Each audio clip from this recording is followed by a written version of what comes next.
Hey everybody, and welcome back to another episode of Project 944. Today's going to be a pretty quick little video. Got one quick model run to Silverado. But before we do that, I want to give a quick update on the Outback.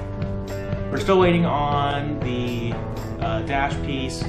We had ordered it, got it, or ordered it, it shipped, but it never shipped. It got lost apparently. So they got another one for us, shipped it, and it came in the wrong color. Our mistake, so we ordered another one. It should be here soon. Other than that, the other thing with that car is we decided we're not selling it. We've given it to my brother-in-law to use, and we've taken his car, and I'm sure that will be here on the channel shortly. So we'll unveil that here soon.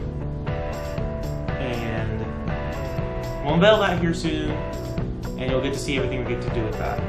Alright, so the quick Silverado mod today is in this box. What it is it's a new antenna.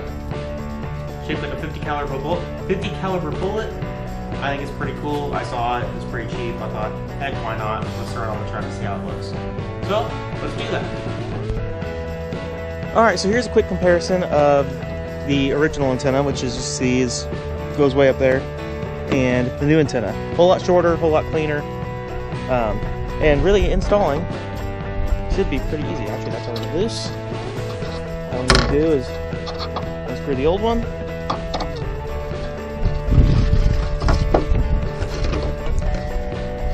and screw in the new one.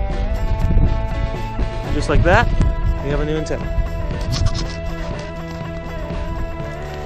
Grab my tools off here, and as you can see, I think that makes the truck look a whole lot better. So that's about gonna do it for today's episode. It's pretty chilly. It's still middle of February. Once I get a little time and it warms up a little bit, we'll be installing the leveling kit. So I'm hoping that will be coming out within the next month. That and finishing up the Outback should be coming out hopefully the next month too. So I'll be looking forward to those. I hope you guys have a great day.